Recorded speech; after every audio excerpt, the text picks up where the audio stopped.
Completely നമ്മൾ തകർന്നു പോകുന്ന അവസ്ഥയും ഉണ്ടാകാറുണ്ട്. അപ്പൊ അത് കണ്ടിട്ടാണ് നമ്മളെപ്പോഴും ശനിയെ കുറിച്ച് പറയുമ്പോൾ മോശമായിട്ട് പറയുന്നത്. അങ്ങനെയല്ല. ശനിദശയില് വീട് വയ്ക്കുന്നവരുണ്ട്, ശനിദശയിൽ കാറ് വാങ്ങുന്നവരുണ്ട്, വളരെ നല്ല പൊസിഷനിലേക്ക് ട്രാൻസ്ഫർ പ്രൊമോഷൻ കിട്ടുന്നവരുണ്ട്, നെയ്മും ഫെയിമും പവറും ഒക്കെ ചിലപ്പോൾ ശുക്രനും രാഹുവും ഒക്കെ കൊണ്ടുവന്ന് വരും. പെട്ടെന്നായിരിക്കും കാര്യങ്ങൾ വരണത്. പക്ഷെ കുറച്ചു നാൾ കഴിയുമ്പോൾ നമ്മൾ ഓർക്കില്ല, അയാളെ ഇപ്പൊ കാണാനില്ലല്ലോ, അത്രയും ഫേമസ് ആയിട്ടൊക്കെ വന്ന ആളാണല്ലോ, ആ നടൻ അത്രയും ഇതായിട്ട് കയറിയത്, ഇപ്പൊ അയാൾക്ക് പടങ്ങളൊന്നും ഇല്ലേ എന്നൊക്കെ ചോദിക്കല് കേട്ടിട്ടില്ലേ? അത് ഘട്ടം ഘട്ടമായിട്ട് നമ്മുടെ പ്രവൃത്തിയുടെയും നമ്മുടെ സത്യസന്ധതയൊക്കെ അളന്നിട്ട് റീഡിങ് ഉണ്ട് അവിടെ. അത് കഴിഞ്ഞിട്ടാണ് നമ്മളെ പദവിയിലെത്തിക്കുന്നത്. അങ്ങനെയാണ്. പിന്നെ ശനികാലത്ത് നമ്മൾ മെയിനായിട്ട് ശ്രദ്ധിക്കുന്നത് എന്താന്ന് വെച്ചാല്, ഈ ശനിയുടെ ദശാകാലം അല്ലെങ്കിൽ ശനിയുടെ ദശാപഹാരകാലം, കണ്ടക ശനി, ഏഴര ശനി, ഇങ്ങനെ പറയുന്ന സംഭവങ്ങളൊക്കെ ആൾക്കാർ പൊതുവെ ഭയപ്പാടോടുകൂടിയാണ് കാണുന്നത്. അങ്ങനെ ഭയപ്പെടേണ്ട ആവശ്യമുണ്ടോ? പിന്നെ ശനി കാലത്ത് നേട്ടങ്ങൾ വരുത്തില്ല, അവിടെ മൊത്തം നഷ്ടങ്ങളായിരിക്കും, അല്ലെങ്കിൽ താമസങ്ങൾ വരാൻ ചാൻസ് ഉണ്ട്, അങ്ങനെയൊക്കെ കേട്ടിട്ടുണ്ട്. അതിനെ കുറിച്ചൊന്ന് പറയാമോ? ശനി എന്ന് പറയുമ്പോ തന്നെ എല്ലാവർക്കും ഒരു പേടിയാണ്. മന്ദൻ അതൊക്കെയാണ് പോകുന്നത്. പിന്നെ ശനിദശ പിടിച്ചാൽ പെട്ടെന്നൊന്നും അങ്ങോട്ട് നീങ്ങി പോകുന്ന കാലമല്ല, പെട്ടെന്ന് മാറുന്ന പ്രതിഭാസമല്ല. 2.5 വർഷമാണ് ഒരു രാശിയിൽ നിൽക്കുന്നത്. അപ്പൊ അങ്ങനെ 2.5 വർഷം അടുപ്പിച്ചടുപ്പിച്ച് വരുമ്പോഴാണ് 7.5 വർഷം. അതാണ് 7.5 ശനി എന്ന് പറയുന്നത്. 7.5 വർഷമാണത് വരുന്നത്. അത് തീർച്ചയായിട്ടും ശനി നമുക്ക് എപ്പോഴും നല്ലത് തരുന്നു എന്ന് പറയാത്തതിന്റെ കാരണം എന്താന്ന് വെച്ചാല്, ശനി എന്ന് പറഞ്ഞാല് പരീക്ഷണങ്ങൾ തന്നിട്ട് ഹാർഡ് വർക്ക് ചെയ്യിപ്പിച്ചിട്ട് നമ്മളെ കർമ്മം, പാസ്റ്റ് കർമ്മയുടെ ഒരു ആളും കൂടിയാണ്. അപ്പൊ അതിന്റെയൊക്കെ ഒരു ഫലം നമ്മളെ കൊണ്ട് ഈ ജന്മത്തിൽ നമ്മളെ അതൊക്കെ ഒന്ന് മാറ്റൊരച്ച് നോക്കും. എന്നിട്ട് മാത്രമാണ് അതിന്റെ റിസൾട്ട് തരുന്നത്. അപ്പൊ വളരെ സ്ലോ ആയിട്ട് സ്റ്റഡി ആയിട്ട് മാത്രമേ ശനി കാലത്ത് നമുക്ക് എന്തെങ്കിലും നേട്ടങ്ങൾ. ശനി ഇപ്പൊ 11 നിൽക്കുന്ന ശനി ആണെങ്കിൽ പോലും പെട്ടെന്ന് ഒരു ലോട്ടറി അടിക്കുക, അല്ലെങ്കിൽ ആരെങ്കിലും എന്തെങ്കിലും ഒരു വഴി കിടന്ന് എന്തെങ്കിലും വലിയൊരു നിധി കിട്ടുക, അങ്ങനെ സംഭവങ്ങളൊന്നും ഉണ്ടാകാൻ ചാൻസ് കുറവാണ്, വളരെ കുറവാണ്. ശനി എപ്പോഴും നമുക്ക് ഒരു സ്വന്തം പ്രയത്നം കൊണ്ട് വളരെ അച്ചടക്കപരമായിട്ട്, ഇപ്പൊ ഒരു ജോലി സ്ഥലത്താണെങ്കിലും ഒരു പ്രൊമോഷനൊക്കെ ചിലപ്പോൾ കിട്ടില്ല എന്ന് പറയാൻ പറ്റില്ല, പ്രൊമോഷനൊക്കെ കിട്ടും. എങ്ങനെയാണ് നമ്മുടെ ഗ്രഹനിലയിൽ എങ്ങനെയാണ്, എവിടെയാണ് ശനി നിൽക്കുന്നത്? ഉപജയസ്ഥാനത്താണോ? 3, 6, 10, 11 എന്നീ ഭാവങ്ങളെ ഉപജയ ഭാവം എന്ന് പറയാം. അപ്പൊ ആ ഭാവങ്ങളിലൊക്കെ നിൽക്കുന്ന ശനിയാണെങ്കിൽ തീർച്ചയായിട്ടും അത് നമുക്ക് നേട്ടങ്ങൾ കൊണ്ടുവന്ന് തരും. പക്ഷെ വേറെ ഒരു ഇമ്മീഡിയറ്റ് രാഹു ഒക്കെ തരുന്ന പോലെ ഒരു എന്താ പറയാ മായിക വലയത്തിലാകുക, പെട്ടെന്ന് നമുക്ക് അൺഎക്സ്പെക്റ്റഡ് ആയിട്ട് ഒരു ലോട്ടറി കിട്ടുക, അല്ലെങ്കിൽ എന്തെങ്കിലും ഒരു കള്ളപ്പണം കയറി വരിക, അങ്ങനെയൊന്നും വിചാരിക്കേണ്ട, അത് നടക്കില്ല. അവിടെ കിട്ടുന്ന സംഭവം ശനികാലത്ത് നമ്മളൊരു വീട് വെച്ചാൽ പെട്ടെന്നൊന്നും അത് വിൽക്കേണ്ടി ഒന്നും വരുമൊന്നുമില്ല. നമുക്കത് അടുത്ത തലമുറയിലേക്കും കൂടി കൊടുക്കാൻ പറ്റും. കാരണം എന്ന് വെച്ചാൽ നമ്മുടെ സ്വന്തം അധ്വാനം കൊണ്ടും നമ്മുടെ സ്ട്രഗിൾ കൊണ്ടും നമ്മുടെ സത്യസന്ധമായ ഇടപെടലുകൾ കൊണ്ടും വളരെ വൈകിട്ടാണെങ്കിലും ഈശ്വര ഒരു വീടായി എന്ന് പറഞ്ഞാൽ, അല്ലാതെ ഞാനൊരു വീട് വാങ്ങിച്ചു എന്ന് പറയാനുള്ള ഒരു ഈസിനെസ് ശനി തരില്ല. പക്ഷെ ചിലപ്പോൾ മറ്റേത് നമുക്ക് രാഹുവിലൊക്കെ നമുക്കുണ്ടല്ലോ, എവിടുന്നെങ്കിലുമൊക്കെ എങ്ങനെയെങ്കിലും രാഹുവിന്റെ നിപ്പൊക്കെ ഏത് വസ്താണെന്നൊക്കെ നോക്കിയിട്ട് നമുക്ക് ചിലപ്പം വളരെ നമ്മൾ പോലും വിചാരിക്കാത്ത ചിലപ്പോ അസാൻമാർഗികമായ രീതിയൊക്കെ ചിലപ്പോ നമ്മൾ അഭിനവൊക്കെ സാഹസം തരും രാഹു. പക്ഷെ ശനി അങ്ങനെയൊക്കെ പോയിട്ടുണ്ടെങ്കിൽ ശനി അവിടെ ഒരു ജഡ്ജിയുടെ രൂപത്തിലാണ് നിൽക്കുന്നത്. അപ്പൊ അങ്ങനെയൊക്കെ പോയാൽ വടിയെടുക്കും.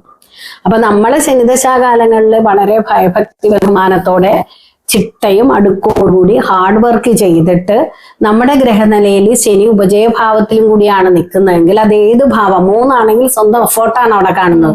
അപ്പൊ സ്വന്തം എഫേർട്ട് ഹാർഡ് വർക്ക് ചെയ്ത് നമ്മുടെ സ്കില്ലിനെ നമ്മൾ തന്നെ മാറ്റുരച്ച് ഒരു എന്താ പറയാ കൊണ്ടുവന്നു കഴിഞ്ഞാല് അതവിടെ നിലനിൽക്കും. എന്നും നമ്മുടെ ഒരു ഓഫീസിലാണെങ്കിൽ അയാൾ ഹാർഡ് വർക്ക് ചെയ്യുന്ന ആളാണ്, അയാൾ അങ്ങനെ കറക്ഷൻ ഒന്നുള്ള ആളല്ല, നല്ല ആളാണ് എന്നൊരു മാർക്ക് കിട്ടാൻ കുറച്ചൊരു താമസം ഉണ്ടാവും. പക്ഷെ കിട്ടിക്കഴിഞ്ഞാൽ അത് മായില്ല. മറ്റതല്ല. ഇപ്പൊ രാഹുവിന്റെ ഒക്കെ എന്ന് പറഞ്ഞാൽ അവനിപ്പോ നല്ല ബിസിനസ്സാണ്, അല്ലെങ്കിൽ അയാളിപ്പോ നല്ല ആളാണ് കേട്ടോ, അയാൾക്ക് ഭയങ്കര ഇതാന്നൊക്കെ പറയും. കുറച്ചു നാൾ കഴിയുമ്പോ അയ്യോ അറിഞ്ഞില്ലായിരുന്നോ, അതൊരു പെശകായിരുന്നു കേട്ടോ, അല്ലെങ്കിൽ അത് അങ്ങനെ വന്നതായിരുന്നു കേട്ടോ, ഇത് അങ്ങനെ ഒരു വരില്ല. അപ്പൊ ഉപജയഭാവത്തിൽ നിൽക്കുന്ന ശനിയാണെങ്കിൽ തീർച്ചയായിട്ടും ആ ശനി നമുക്ക് അംഗീകാരങ്ങൾ കൊണ്ടുവന്ന് തരും. നമ്മുടെ സ്വന്തം 3-ലാണെങ്കിൽ നമ്മുടെ സ്വന്തം എഫേർട്ട് കൊണ്ട് നമ്മളിങ്ങനെ റിപ്പീറ്റഡ് അറ്റംപ്റ്റ് കൊണ്ടൊക്കെ ആണെങ്കിൽ പോലും, അതായത് ഒരു സ്ഥലത്ത് തന്നെ നമുക്ക് ചിലപ്പോ 2 തവണയൊക്കെ അതിനുവേണ്ടി പരിശ്രമിക്കേണ്ടി വരും. ഒരു ഉദാഹരണം പറഞ്ഞാല് രാമായണത്തില് രാമന്റെ 4-ാം ഭാവത്തിലായിരുന്നു ശനി നിന്നിരുന്നത്. അത് 10ലേക്ക് നോക്കുമ്പോ 10 എന്ന് പറഞ്ഞ കർമ്മ അല്ലേ. അപ്പൊ അതുകൊണ്ട് എത്ര പ്രാവശ്യം ഭരിക്കാൻ പറ്റി? രാജാവാകേണ്ടി വന്ന്. രാജ്യം കിട്ടും എന്ന് പറഞ്ഞ സമയത്ത് കാട്ടിലേക്കാണ് പോകേണ്ടി വന്നത്. പിന്നെ എന്തെല്ലാം സ്ട്രഗിൾ ചെയ്തിട്ടാണ് പിന്നെ വീണ്ടും രാജപദവി കിട്ടി. മനസ്സിലായ? അപ്പൊ അതേപോലുള്ള ചില സ്ട്രഗിളുകളൊക്കെ ഈ ശനി തരും. അത് നമുക്ക് അൺഅവോയ്ഡബിൾ ആണ്. പക്ഷെ നമ്മള് നല്ല നീറ്റായിട്ട് അതേപോലെ രാമനെ പോലെ സത്യസന്ധമായിട്ടാണ് പുള്ളി കാര്യങ്ങളൊക്കെ ചെയ്തത്. പുള്ളി അതേ മനുഷ്യനായിട്ട് അവതരിച്ചപ്പോ മനുഷ്യന്റേതായ എല്ലാ വീക്ക്നെസ്സോടെ നമുക്ക് രാമായണത്തിൽ കാണാൻ പറ്റുന്നുണ്ട്. പക്ഷെ സത്യം എന്ന് പറയുന്ന സംഭവത്തില് അടിയുറച്ച് വിശ്വസിക്കുകയും ചെയ്തു. അപ്പൊ അങ്ങനെ വന്നപ്പോൾ ഒരുപാട് സ്ട്രഗിളുകളെ നേരിട്ടിട്ടാണ് രണ്ടാമത് ആരായത്? രാജാവായത്. അപ്പൊ അതില് അങ്ങനെയൊക്കെയുള്ള കാര്യങ്ങൾ നമുക്ക് വരും. റിപ്പീറ്റഡ് അറ്റംപ്റ്റ് വേണ്ടി വരും സക്സസിലേക്ക് എത്താൻ.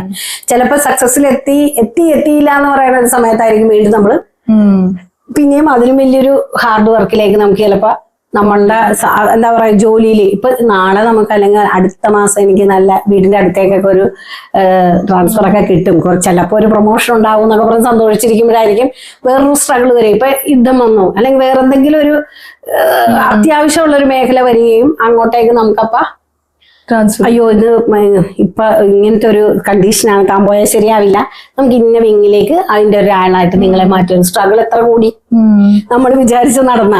പക്ഷെ ആ വിങ്ങിന്റെ ലീഡറായിട്ട് പുള്ളി പോയിട്ട് പിന്നീട് ആ സ്ട്രഗിൾ കഴിഞ്ഞിട്ട് വിജയിച്ച് വരുമ്പോ കിട്ടുന്നത് എന്താണ്? അനിഷേധ്യമായൊരു പദവിയാണ്. അപ്പൊ അങ്ങനെയൊക്കെ ശനികാലത്ത് കിട്ടും. നമ്മൾ വെറുതെ ശനിയെ കുറ്റപ്പെടുത്തണം സ്ട്രഗിള്. പിന്നെന്താ ശനികാലത്ത് ശനിയുടെ ആ നിൽപ്പൊക്കെ ഉണ്ടല്ലോ നമ്മുടെ വൃത്തി ചാർട്ടില് എങ്ങനെയാണ് നിൽക്കുന്നതെന്ന് വളരെ മാരകസ്ഥാനത്ത്, അതുപോലെ തന്നെ വളരെ മാലിഫിക് ആയിട്ടുള്ള മറ്റ് ഗ്രഹങ്ങളുമായിട്ടൊക്കെ നോക്കി, അതായത് ഈ ഗുളികൻ അങ്ങനെയുള്ള ഗ്രഹങ്ങള്, കുജൻ അങ്ങനെയൊക്കെയുള്ള ഗ്രഹങ്ങളുമൊക്കെ ആയിട്ട് ചേർന്നിട്ട് മോശപ്പെട്ട സ്ഥലത്തൊക്കെ നിൽക്കുകയാണെന്നുണ്ടെങ്കിൽ തീർച്ചയായിട്ടും ആ ശനിയുടെ കാലഘട്ടം നമ്മളൊന്ന് ബുദ്ധിമുട്ടിക്കും.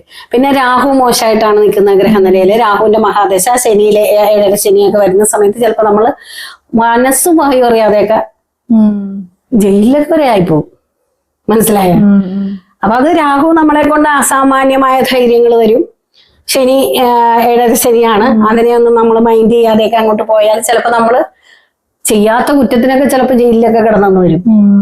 അതുകൊണ്ടാണ് നമ്മൾ അത് നമ്മുടെ പൊസിഷൻ ആണ് നോക്കേണ്ടത്, വെറുതെ 7 ശനിയാണെന്നല്ല.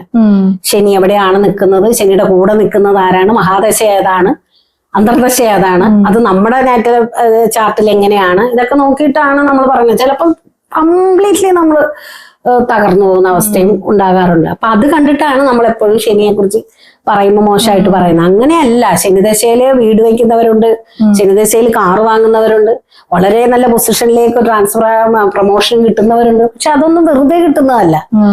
മനസ്സിലായ? ശുക്രൻ തരുന്നതെല്ലാം ചിലപ്പോൾ നമുക്ക് ഒരു പീരീഡ് കഴിഞ്ഞാൽ ചിലപ്പോൾ നമുക്കതൊന്നും നെയ്മും ഫെയിമും പവറും ഒക്കെ ചിലപ്പോൾ ശുക്രൻ രാഹുവും ഒക്കെ കൊണ്ടുവന്ന് വരും. പെട്ടെന്നായിരിക്കും കാര്യങ്ങൾ വരണത്.